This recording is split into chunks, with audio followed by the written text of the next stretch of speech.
Melania Trump and Michael Jordan show support for LeBron James after Trump insults his intelligence.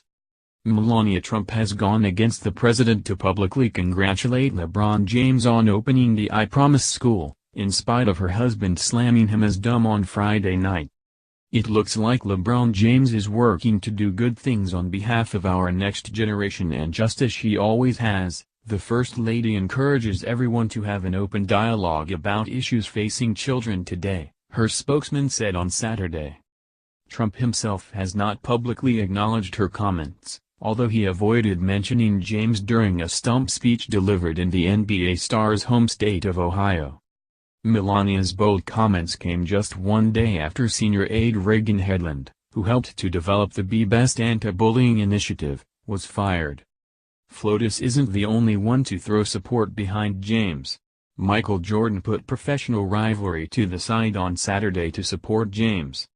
Trump's bizarre tweet labeled CNN's Don Lemon as the dumbest man on television after his interview with LeBron James in a bizarre tweet that ended, "I like Mike."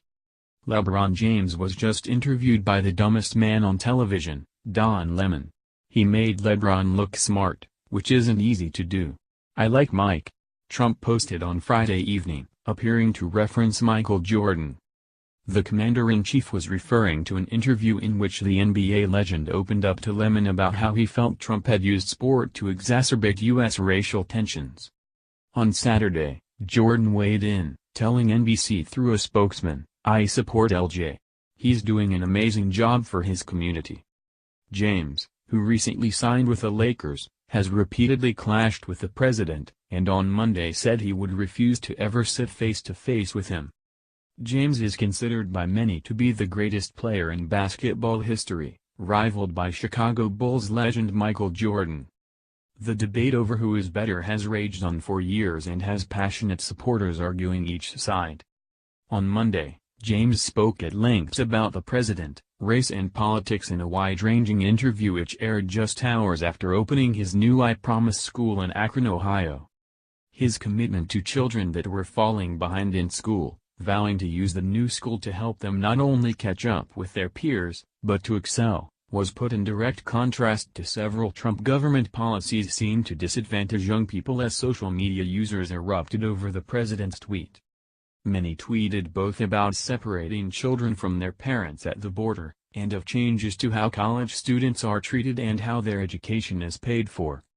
This week, LeBron opened a school for hundreds of at-risk kids while Donald Trump's education secretary attempts to undo college loan forgiveness for students who were knowingly deceived by their schools, and rolls back Obama-era guidelines on discrimination in schools, Harrison Fajan, an NBA writer, posted. LeBron puts children through school. Trump puts children in cages, his colleague Joseph Flynn wrote. Others chose to point out Trump seemed to have little issue with white athletes, and had also publicly slammed Stephen Curry, LeVar Ball, Colin Kaepernick, and Marshawn Lynch. Trump has only called Don Lemon and LeBron James dumb, and he repeatedly refers to Maxine Waters as low-IQ'. One man wrote. Pop quiz, besides all being smarter and better in every way than he is, what else do they have in common? Donald Trump is a racist pig.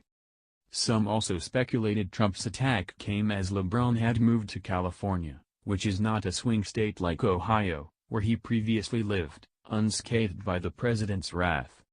In 2013, Trump said LeBron was a great player and a great guy. Even POTUS supporters found the tweet to be in bad taste. "I support you, but this is unacceptable. You need to apologize immediately," wrote Wesley Cantrell. In his interview with Lemon, LeBron described how both athletics and education were high priorities for the young students at his new school, and lamented the idea of politics interfering with sports. "When you're part of sports, it brings so much camaraderie and so much fun. We are in a position right now, in America more importantly, where this whole race thing has taken over," he said. "I believe our president is trying to divide us.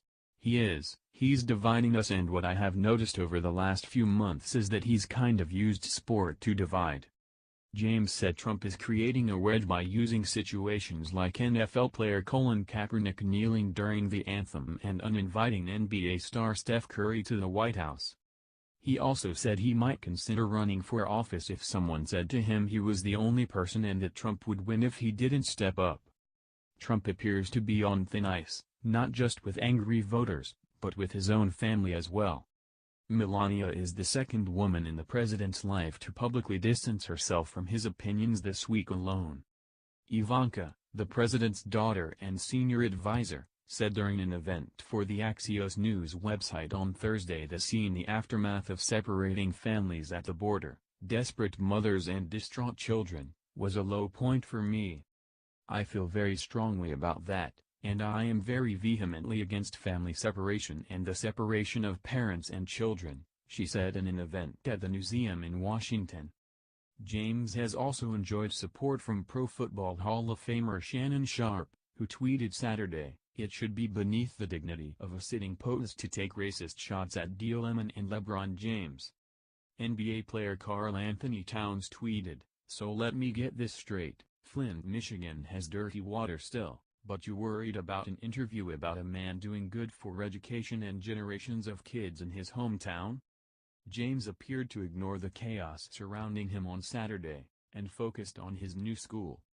Sharing pictures of local children attending the I Promise school to Twitter, he wrote, "Let's get it, kids. Love you guys."